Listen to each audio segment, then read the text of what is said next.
Hey, welcome to Startup with Ferris, Black Belt here. So we are live and we are answering your questions. Thank you for tuning in. You've got questions, we've got answers. So I've dedicated this episode to answer the questions we got from the community. And also, if you are joining us live or listening on any of the platforms, just drop in a question and we will answer it for you. And if we don't get to answer the questions today, I'll make sure we get you the answers that you're looking for. So some of you are thinking of starting a business. Some of you started and they're struggling, and some of you want to scale the business. A lot of the content I produce on LinkedIn, on YouTube, on this podcast and the live streams is focused on three things. One, I would say the mindset. Second, about the skills that you need, and under skills, there are the hard skills and then the soft skills. And a lot of times when we start a business and we start to generate revenue, we get stuck. Some of us reach $50,000 a year, maybe $100,000 a year, and then we can't grow and we can't scale. And a lot of the questions I get about scaling. Now, some of the questions are about how do I start, where do I start. So I'm going to get to that. I'm going to balance the questions between these two categories: one on starting a business, and one on, for those of you who started, the struggles that they're going through. All right, so let's dive in. And before we dive in, just making sure we have a good here. Tech is working, but also I'd love to hear from you as always. Let me know about your successes, small and big. I'd love to hear from you. And also, we have this episode, this live stream every Thursday at 3 p.m. Pacific, 6 p.m. Eastern. I typically cover a topic to do with entrepreneurship and business, and then we answer questions that come to us from the community. So don't hesitate to follow us on LinkedIn, on YouTube, Instagram, Facebook, X, whichever platform that you consume content. Follow us, and if you like this content, click like. But more importantly, I really would love to hear from you on what is it that you're going through, good and bad. Um, it's hard. Entrepreneurship is hard, as I always say. Entrepreneurship is 5 times harder than most of us think. Um, we don't get ready for it. There's so much to learn, so many issues to face. External factors outside of our control hit us. So it's good to bounce off ideas and check with those who have been where you want to go, and ask them for feedback. And I'm here available to help you and support you on your journey. Good stuff. Let's jump right in. So the first question is here. Make sure it's on the screen for those of you watching, on how and where to start a business. So how and where to start a business. Starting a business, at least the starting part, is not as difficult as most people think it is. And it's not a walk in the park either. So the question is about how and where. So let's talk about the how to start a business.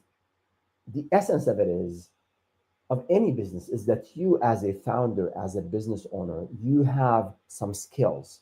You have something that you want to turn into a business. You want to turn that something that you have, something of value, of perceived value, you want to turn it into something that strangers will pay you money for. So if you are really good in numbers and Excel sheets, and you're good with maybe reading guidelines and regulations, maybe that's something going into accounting and bookkeeping, later becoming a CPA, maybe later becoming a CFO, right? If you're good with people and you understand people's issues, maybe you want to go into HR consulting. Or if you're technical and maybe you experienced a layoff and you're really good in DevOps, or maybe you're good in development, or maybe in product design, or maybe in graphic design. So whatever skills, hard skills that you have today, and assuming there is a market, someone is interested in buying this service, this is part of the how. This is how you go about vetting an idea to make sure it's a solid idea that can turn into a sustainable business.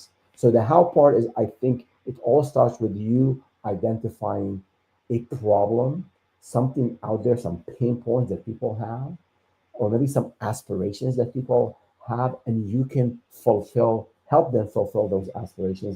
You can help them address clients, address their pain points, and you can solve a problem.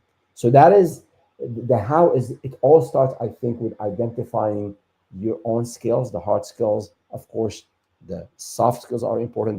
The the active listening, maybe being able to network and meet people, and those are muscles that you can develop over time. But you have to assess where you are in terms of soft skills, and maybe fill in some gaps, especially around sales and marketing, because most founders, 70% actually, they come into business, they start a business, and they don't have a background in sales and marketing. So a lot of the soft skills that you have to develop as a business owner have to do with sales and marketing, and also with managing people, working with people. Again, those, even if you don't have them today, it's important to assess. And we have actually a framework for this. We can share the link in the description, showing for you showing you examples of how you identify your hard skills, your soft skills, and then the other thing here is the network, your close network, your family, your friends, your ex colleagues, ex roommates, classmates, your gym buddies, the people you meet at the religious institution you go to. This network is going to be really helpful in you starting your business, and you need a lot of support, and a lot of people supported us as we were getting established. So those are the hows. It's really about vetting the idea, assessing your skills, knowing what you're not good at, and you need to maybe learn initially. Potentially, you can hire for some of these areas that you're not strong at, and then you go out and start telling people about telling the world about what you do and why they should buy from you. So this is the how. In terms of the where, it really depends where you are in life, geographically. I mean, it depends. If obviously if you're going after a local market and you offer a local service, you have to be there. But these days, a lot of the services you can offer, um, you can do online. You can have a virtual team. Yourself can be in Nebraska and sell to someone in Oklahoma, or you can be in the Bay Area here and offer services to the East Coast. So where it really depends on the in terms of location, unless you're offering something very localized, and you have to be there in person. These days, where to start, it's not as important as it used to be. So that's on where and on how and where to start a business, and then the legal part. A lot of people get stuck on, should I do an LLC? Should I do a C corp, an S corp?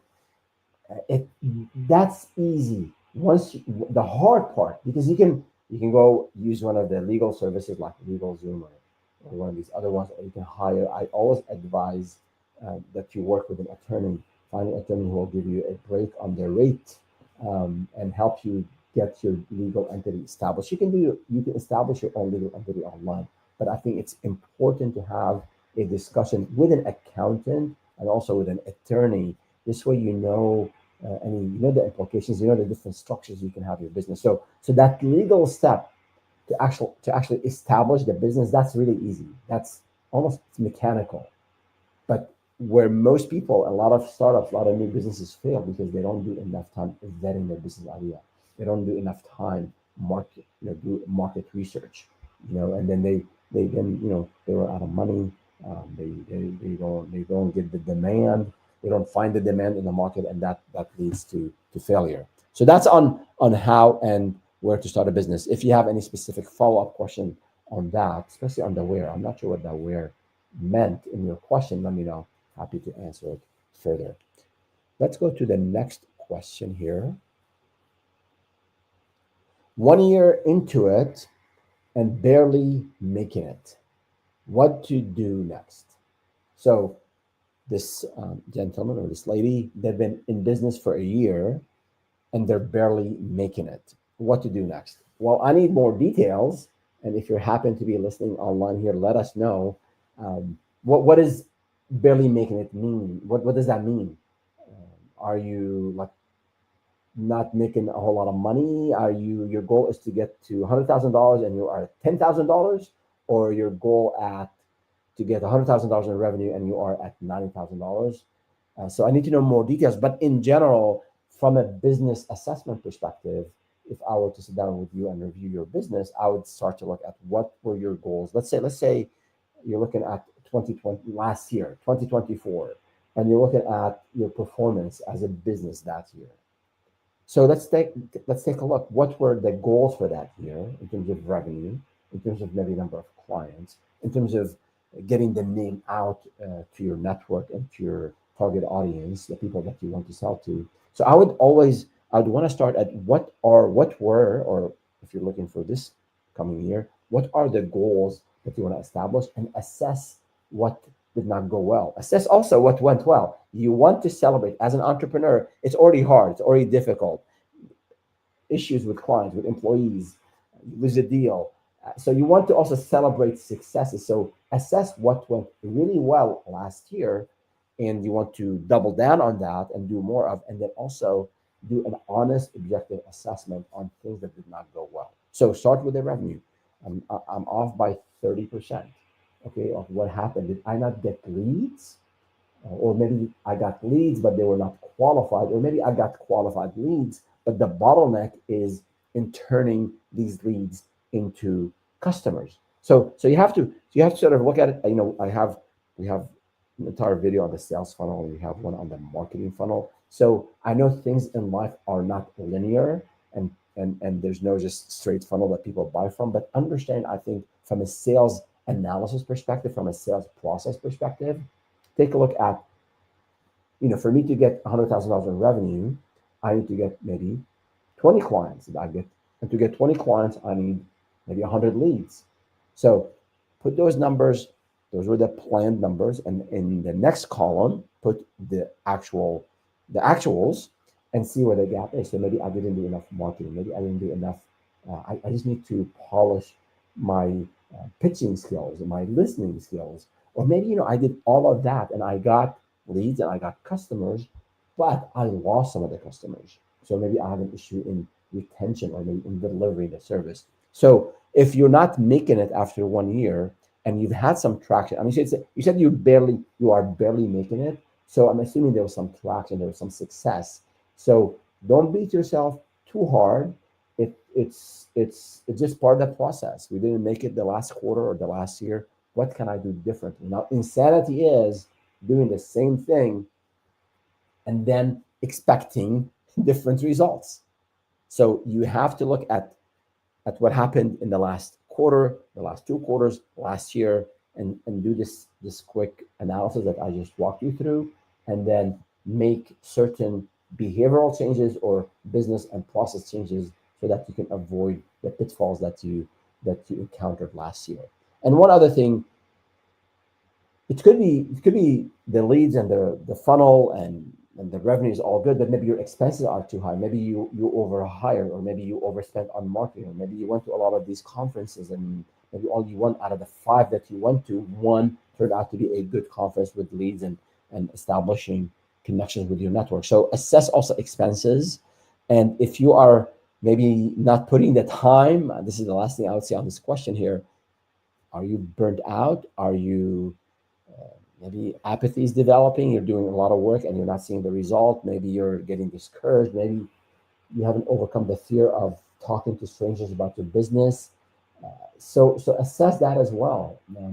I want you to work hard. If you want to succeed, if you want to grow a business to 7 and 8 figures, it doesn't come easy. You have to put a lot of time and effort, and you have to be ready mentally, psychologically, even in your environment with the people maybe that you support and people are around you. You have to be ready to put the time and effort. So if you have some really aggressive goals and you're falling short, maybe they're too aggressive for that period because you had other obligations, or maybe they're fine and you just did not put the time. And sometimes you have the time to put, sometimes you don't, depending on what's going on in your life. But also examine your own mindset and the time and the energy that you are um, investing in this business. Okay, good. Let's move on to the Next question: Should should I niche down or go broad? Should you niche down or go broad? A great book I read last year was Niching Up. What was his name? Oh my goodness, a really good book. Not it's, he provides search engine optimization services to attorneys, and then within a specific geography, he goes after several geographies, sort of one at a time, and then he goes into personal injury attorney. So very niche. And he thought the book is really good. So if you're looking for a resource on niching down or niching up, that was a pretty cool title. Check out that. I think was it David Dwyer. I'll double check. But niching up. That's the name of the book. But as a quick answer here, when you start a business, I don't want you to be too narrow, too niche, and I don't want you to go very broad. So you can start because initially when you're starting a business, especially if you don't have a background in sales and marketing, you're not sure what's going to stick.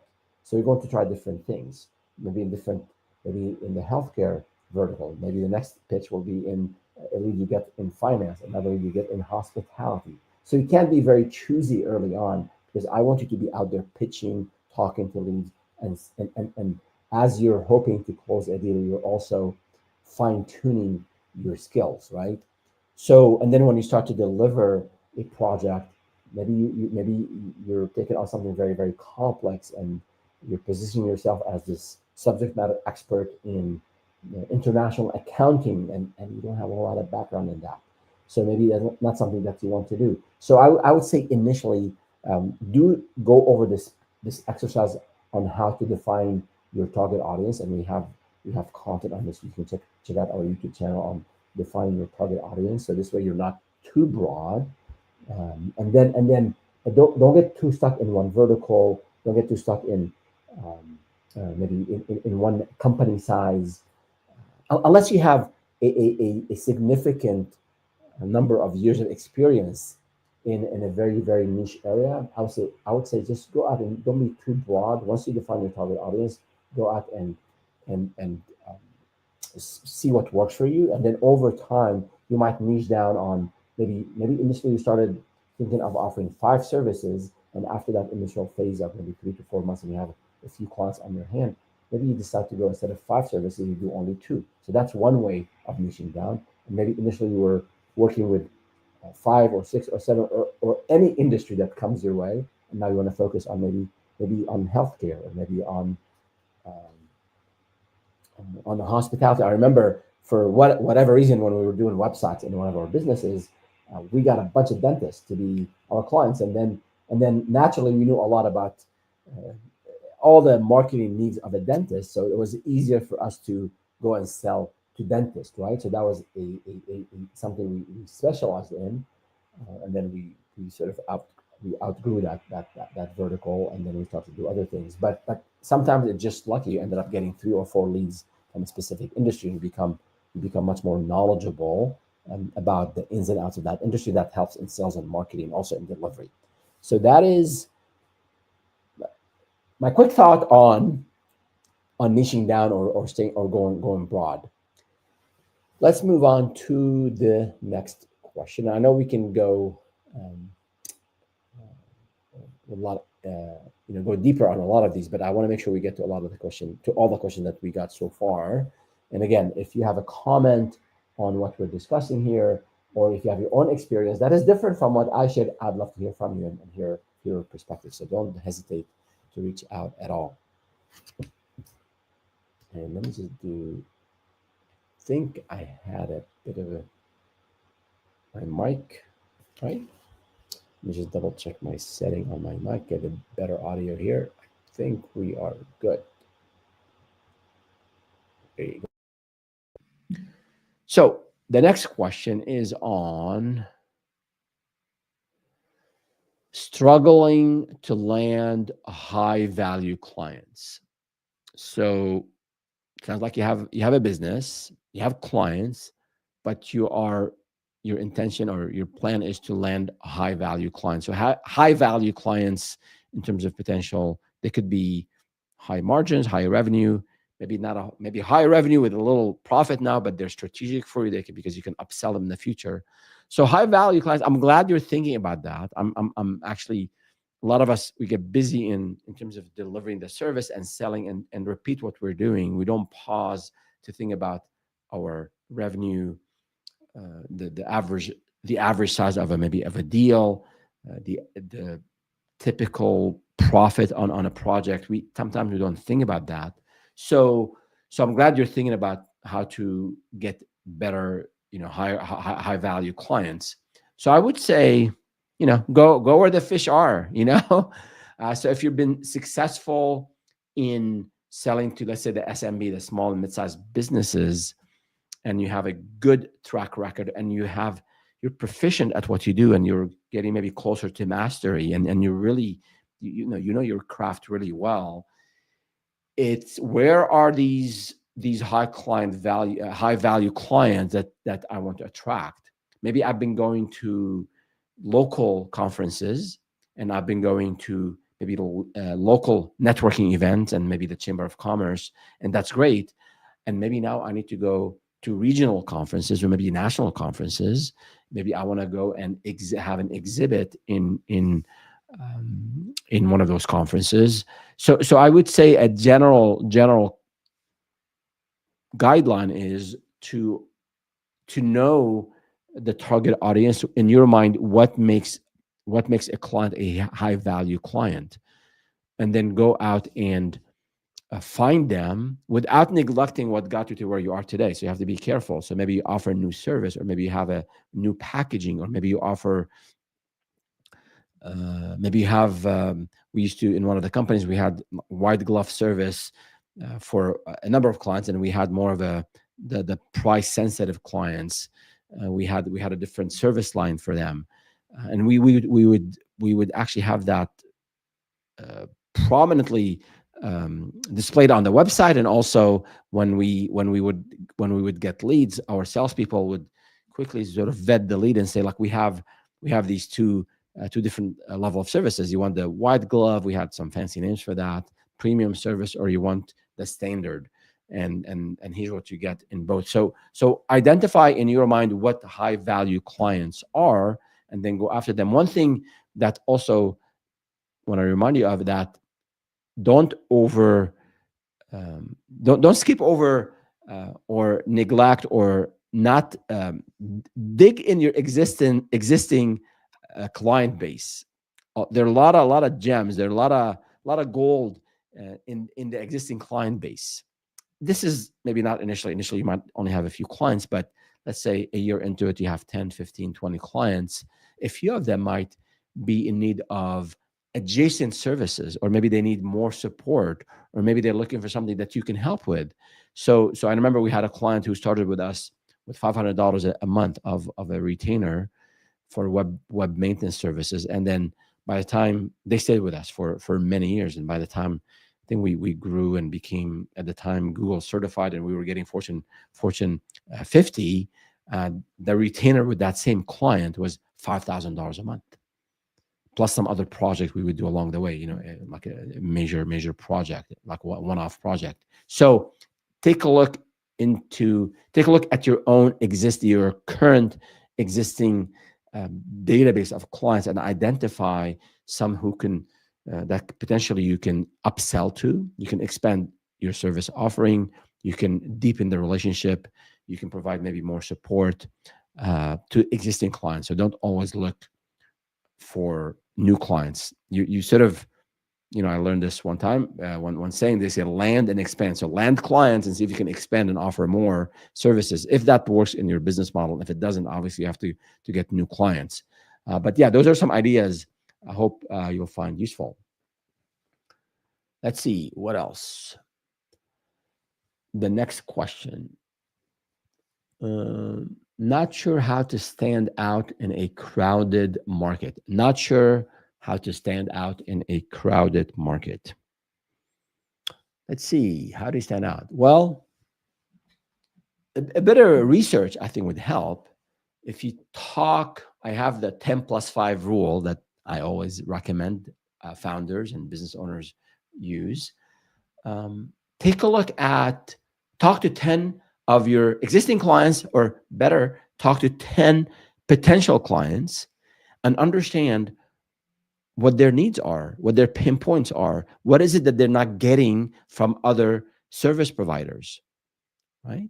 So maybe they're not happy with the level of service. Maybe they're not happy with the quality. Maybe they're not happy with the price. Maybe they're not happy with the response time, right? So there could be customers these days. Customers are a bit spoiled in a good way. They have options. We all have options today. So talk to 10 potential clients and then research the heck out of 5 competitors. I think if you do this exercise, what I call the 10 plus 5, 10 potential clients and then 5 competitors, this exercise, and do it over maybe a week or two, span of a week or two, and then take everything you got out of that, and I'm almost 100% certain you'll find something that is missing in the marketplace. People are looking for something that the competitors are not doing, and that you can do better. Or maybe you plan, you say, you know what, I heard 8 out of the 10 people we spoke with, they're looking for help, they're looking for support, and it takes a week for these service providers to deliver the service. I can do it in 3 days. That is an advantage. And then once you've identified your advantage, your competitive advantage, then you can start talking about it. You can start showing evidence that you can do that with case studies and testimonials. You can in your pitch on your website, make that very, very visible, because now you compete on that thing that is an advantage for you. Again, delivery, time frame, price, whatever the case might be.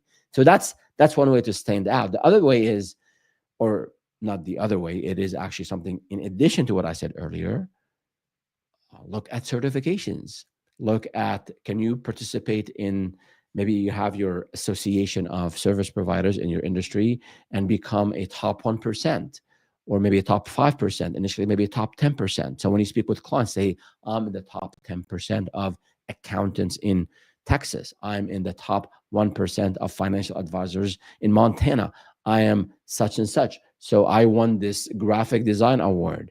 I was the such and such of the month or of the year. So find ways that will make you different and put you in a better light. So again, a lot of ways to differentiate. I would say the core in terms of the core of the business. How is it that you can deliver your consulting, your services faster, or you can do it more economically, or maybe you charge higher, but you differentiate on the white glove service, or, your level, the depth of your knowledge, the years of experience and know-how you bring to a discussion. All of those are, I think, core to you standing out. And then there are the other things that will help you more on the speaking. If you're a speaker in your industry, if you're a blogger, if you publish frequently and consistently on social media, you win awards, you get the necessary certificates in your industry. All those are ways for you to differentiate and stand out. Good. Moving on we have a few more questions. Here's one. So this is from a person who owns a construction company that specializes in exteriors, and they also they have another electrical business, and they're 1 year into this business, and things are getting big. Congratulations. And I started this with the goal to sell the business in 5 years. How do I scale? So they have an established business in construction, and they specialize in exteriors, and they've been at it for a while, and things are getting big. So that's a sign of growth, of success. Phil Knight, the founder of Nike, said, life is about growth. You grow or you die. So I'm super delighted to hear that you have demonstrated growth, and now you're looking for ways to scale. So one thing is, if you are serious about scaling any business, it can't be just you. You have to let go of certain things initially. So it contradicts what I always tell founders. Year one, I want you to learn everything, because you have to learn sales and marketing and back office and payroll. Otherwise, you can't discern how to hire someone, a qualified person, to take this from, off of your plate. So initially, if you've heard me saying learn everything, yes, I want you to do that. At one point, for you to scale, you have to find people, qualified people, who will take things off your plate, and start with things that are back office, accounting, operations, anything to do with IT, anything you find yourself do in a mundane way, and repeatedly find helpers who will help you take care of these things. And then as your business grows, they'll also grow. There'll be new opportunities for them to do fun things as well. So this is more of a mindset that I need to start thinking of ways to offload things, from my task list to someone else, someone competent who can do this for me. The second thing is, I would say, is systems and processes and SOPs. It's really important to have checklists. Even if you're a solopreneur, you'll forget. If you want to, how do I onboard a new client? And we have an article on onboarding, by the way. Like, here's the things I should do. What do I do before I sign a deal? How do I run a marketing campaign? Like, what is it that I need to work with a graphic designer? So for every aspect of your business, identify a list, identify the tasks that are needed, and then develop a checklist. And you can use an Asana or a Notion, or you can use a Basecamp. Any of these systems, they're all good. I don't have any affiliation with any of them. We used, in one of the business, we use ClickUp. We use Asana. We use Notion. So they're all good tools. Notion requires a bit more of a setup than the rest of them. But systems and processes. And the importance of that is, when you hire someone, you can point them to the systems and the processes. And it's not, you don't have to sit down and go over things with them. So that's one thing. And then in the future, when you want to sell the business, trust me, if you don't have systems and processes and things that you've shown scale and how you pass on the knowledge, you'll get a fraction of the value of what your business can get. So from a long-term perspective, systems and processes, boring, mundane stuff, maybe to you because you want to be out there selling and delivering, but sitting down maybe late, on Friday afternoons, or maybe on the weekend, or maybe at night, and evaluate, what is it that I've done this last month? Can I automate it? Can I make it more efficient? Can I document it so I can do it faster in the future and more effectively? So that's, I think those are two things, is that mindset of having to let go and delegating. And the second thing is about setting up systems and processes early on in your system. The more of that you have, the better. And obviously there are things about pricing and value. If for example, if you're making, on the average, you're at, maybe you have a 10% margin on every project. Can we increase pricing? Can we do things more efficiently so I can increase my profit margin? I think that those are things to look at as well, because once you have more profit margin, you can hire, you can market, you can go after bigger clients, you can invest more in the business. Cool. So that is that. All right. Now the next question is from someone who owns an accounting firm, and it looks like they're making some traction. Only going at it for 2 months. All right. So again, thank you for, I love it when people take the leap and they're serious about starting a business. But then in the midst of all of this, the challenge is that they work full time. And the question is a bit long, so can't put all of it on the screen here. So I'm summarizing. But they're trying to, while they have a full-time job, they're building their side hustle. And then, like how do I manage all of this? How do I maximize the use of my time? And how do I get leads and generate revenue? And they said that they can convert pretty good because they have a knack for sales and persuasion and closing. So that's good. I mean, this skill of persuading people, the skill of closing, it's hard to come by. So glad that you have that in addition to your technical knowledge in accounting. So I think the short answer here is, since your time is limited because you do have a full-time job, I think can you based on what has led to business today, like assess if you tried 3 or 4 things, like which one maybe was easier for you, generated better results? Like, is it LinkedIn? Is it cold emailing, cold calling, referrals? I would say look at ways where, if you, since you're so limited on time, look for ways to make whatever part of the process that's taking you time now, make it more efficient. And some of it just comes with experience. So if you've been going at it for 2 months, like, don't beat yourself too hard. You just started. So because in 3 or 4 months from now, you look at what used to take you 3 hours, now you can do in an hour. Vetting a lead might have taken you 2 or 3 meetings. Now you've developed that muscle of vetting a lead, and you can do it maybe in the first few minutes of a call. So part of it is just doing you got to do the reps, as I always say.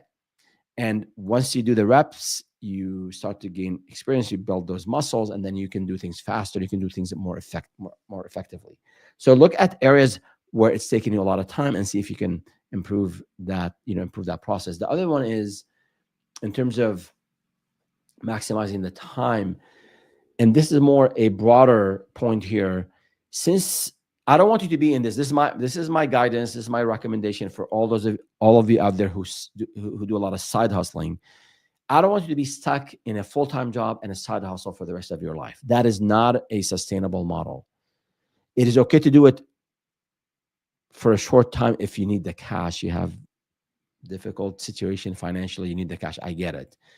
If you want to do this to learn a new hobby, that's fine. But from a career perspective, from an entrepreneurship perspective, you got to focus on one thing.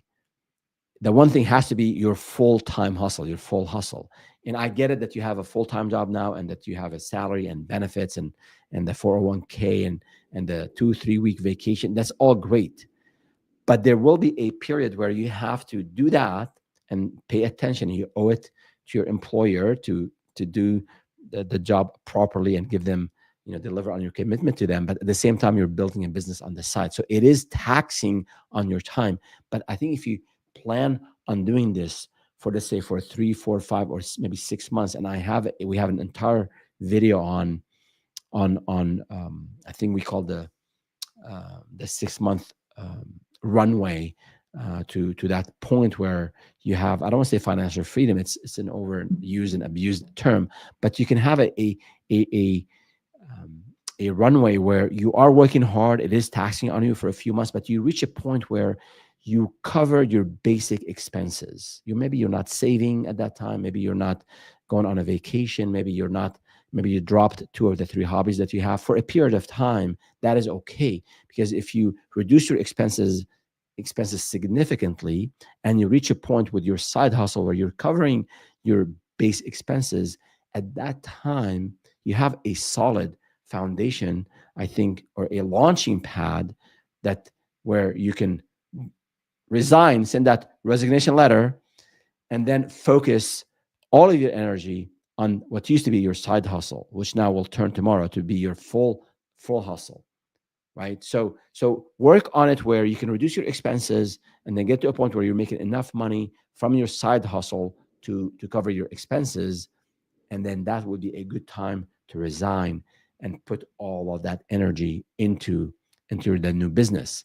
And if you are spending 2-3 hours a day and you reach a point where now you're covering your expenses, imagine if you put 8, 9, 10 hours on top of what you used to put into this business. You will do well if you follow this model. So good question. It is a tough period between sort of before taking the leap and securing your baseline of revenue to cover your expenses. That is a tough period, but no one said entrepreneurship and success and becoming a millionaire and reaching 7-8 figures is easy. It does require some sacrifice. So do that, and let me know if you're getting stuck or this just doesn't work for you for whatever reason. I'd love to hear your perspective. A couple more questions, and we will wrap it up for today. And let's see. The next one here is, okay, I am in web design and marketing. I am at 10K a year now, so not making a lot of money yet from a few projects like web design. And then the biggest challenge is time, similar to the previous question, because this person served in the armed services. So thank you for your service. And he's making a certain amount of money, and he spent some money on ads and whatnot. So he doesn't have a whole lot of experience in marketing and getting clients, and his time is limited because he's serving. So similar to what I said earlier to the previous question, you gotta figure out a way to reduce your expenses, and figure out a way to get the revenue from your side hustle to start inching up, and get enough to where you can cover your expenses, and that's a good time to move on and do your take the leap, and focus 100% of your energy on the business. And I remember, I mean, you mentioned, you had a question about ads and ads not working. Yeah, I mean, with Google ads and Meta ads, they do work. That's why Google and Meta, they make a lot of money. But most people, at least in my experience with small business owners, it's so easy to spend the money. You can click on a couple of buttons, add maybe a picture, or write some copy for the ad, and add your credit card and click go, and then you start serving ads. So, and then if you're not setting ads properly, you're not targeting a specific audience. If you sell to the enterprise and you're targeting small businesses, you're wasting money. If your service is local and you're advertising at the state level or nationwide, you're wasting money. So I would say, if you're struggling with ads, two things: either learn how to run ads, and that's just another part of entrepreneurship. You have to learn things on your own, or you can hire someone who works with small businesses, and they'll charge you a fee for running your ads. And if they know what they're doing, the fee is worth every penny of it. So you'll set a budget for your ads, let's say $1,000 a month, and maybe $200 a month for them to manage that budget for you, and make sure the campaign is targeted and you're getting the right clients. Cool. Let's see. One more question, and that is it for today. So, I run a SaaS company, software as a service. Um, let's see. I think let me make sure we have the right question on. I think I answered the last two questions together. So let's move on to the next question. I ran a SaaS based company, software as a service. I make over $2,000 a month. I struggle with finding freelancers to give tasks to, or finding an agency to run it completely hands free. So he sells the service, software as a service, the product, and then he's looking for people to do the work on his behalf, and he'll make a money. Smart man or smart woman here. But I struggle with marketing. I basically don't do any, and then I struggle with increasing prices, even though the competition charges far more than I do. So it is tough. And he says, it's tough. He or she, they say it's tough to running solo, especially when you're at this stage where you can delegate, but you don't know who to trust. So a lot going on in this question.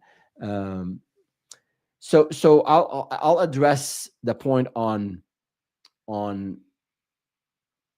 delegating and finding people to support your business. I think initially, I don't want you to delegate. Initially, you have to, if you're serious about growth, you have to know every aspect of the business. So get in, get your feet wet, understand what's involved to deliver, what's involved to delight the customer, what are the bottlenecks. And then as you're doing this, as I said to the previous question, start developing checklists, processes, systems, task lists. And as you do this and you have documentation around how certain things should be and can be and should be done your way, your style, because you're the founder, you want things to be done according to your approach and to your liking. Once you've done that, then it'll be much easier to delegate tasks to other people, because now you have a system. You have a process. You tell them, do A, B, and C, and then if this happened, go D. If this happened, go E. And then you have documentation. You have templates. You have systems to support the implementation. So that would be my recommendation. And then in terms of your question on pricing, on marketing, my friend, marketing. No one was born knowing marketing or knowing sales. You don't have to go and learn every aspect of marketing, but I always say to entrepreneurs, go out and network, find opportunities to meet people in person. That's probably the hardest thing to do. You can hide behind a phone or behind a website. Yes, it works in certain cases, but in a lot of cases, you can go and meet people and network with people, meet them, get to know them, get their business card, follow up, and you start to create some traction. So in terms of marketing, you can run ads, as you said earlier. You can set up a newsletter. You can start to produce content on your website or maybe on social media. All of these are tools at your disposal. I recommend you focus on one or maybe most two things and learn them. Do them yourselves or find someone to do them on your behalf. But don't do it blindly. Learn what these things are so that when you look for an agency to help you, small agency to help you, you know what to ask them. You know how to vet them. So without any knowledge about the domain you want to get yourself into, be it email marketing or blogging or social media or just good old maybe Google or Meta ads, just learn about it before and do it yourself. Or if you become proficient, or find someone to do it on your behalf.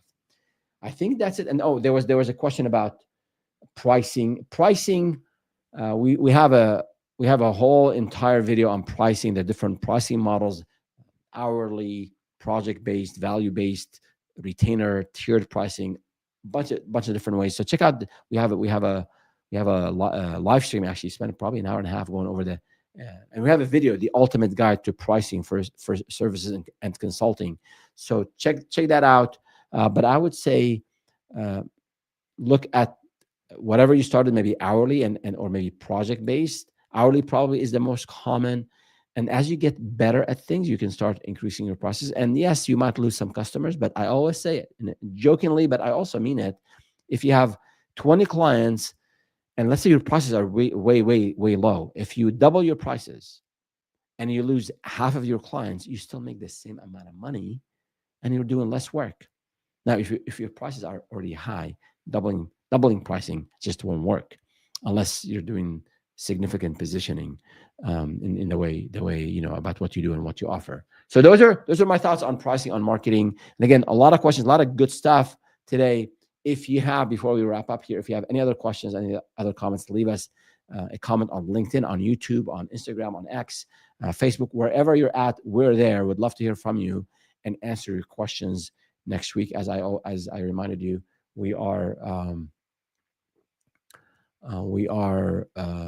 here every Thursday at 3 p.m. Pacific, 6 p.m. Eastern, and we do have a comment that I did not see. Sorry, from Matt. I mentioned that earlier.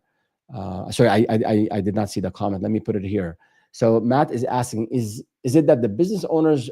Is it the business owner's responsibility to build out the financial models when starting up a company for banks and investors, or is it usually outsourced to a financial pro?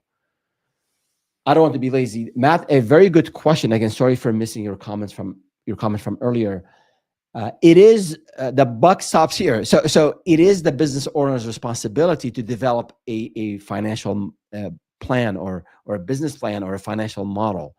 Now, if because you know the product, you know the service, you've done some research, market research, maybe you've studied the competition, so you're the subject matter expert in that sense. Now, in terms of the specific financial models and how you project revenue and financial planning, if you're going to pitch to investors or maybe to business partners, yeah, you want to run what you have done yourself with by a professional.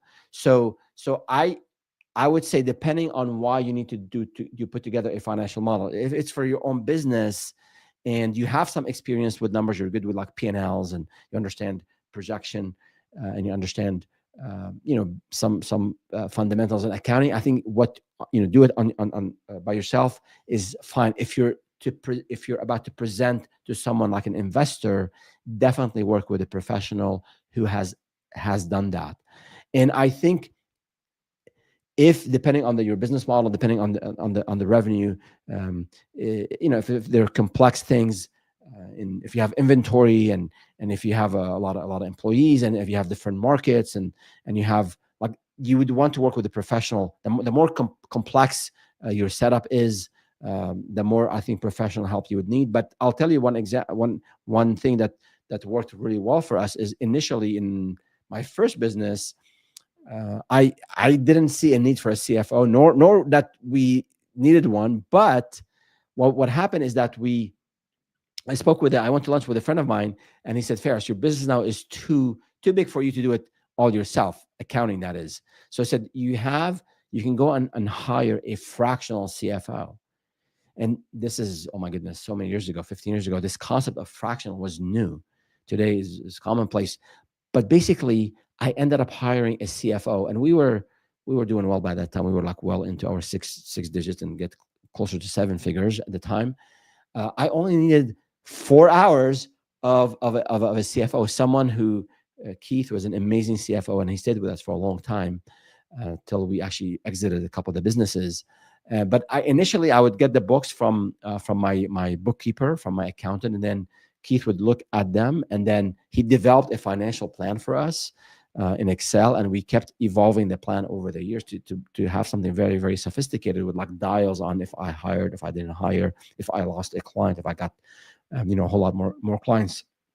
So I would say a combination. If it's a very small business, I don't think you need the sophistication of excuse me, of financial planners. But if you have something complex, I think do your own sort of first round, and then go on any of these systems, go on like Upwork and others, and find people.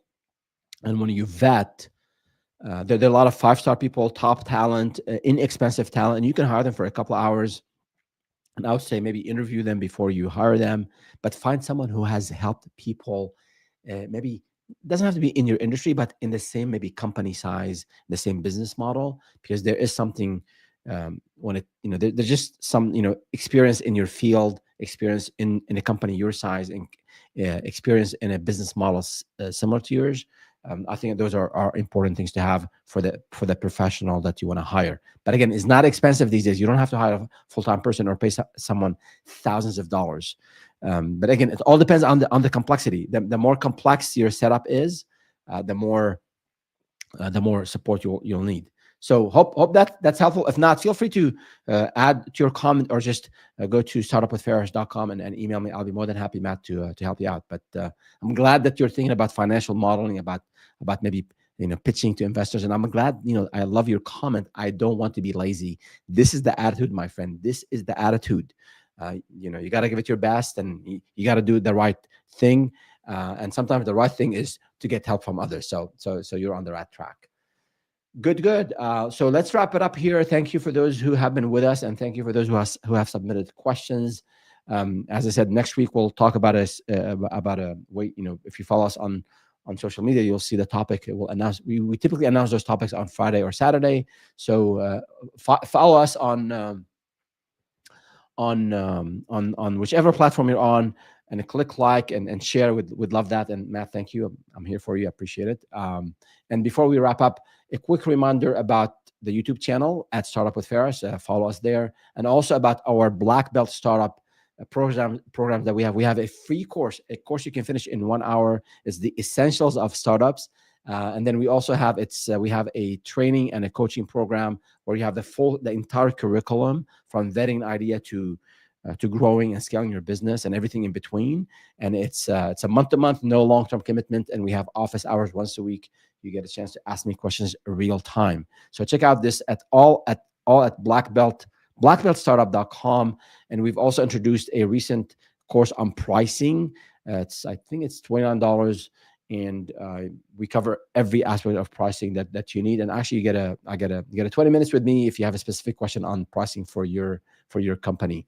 And we do have a promotion. Actually, we do have a code for those of you who follow us to listen to our podcast, and also follow us on live streams. It is BBSU20, Black Belt Startup. B as in boy, B as in boy, S as in Sam, U as in up. So BBSU20, 20. And you get a 20% discount on our course and on our programs on Black Belt Startup at blackbeltstartup.com. Thank you again for being with us today, and we'll see you next time. Have a good one.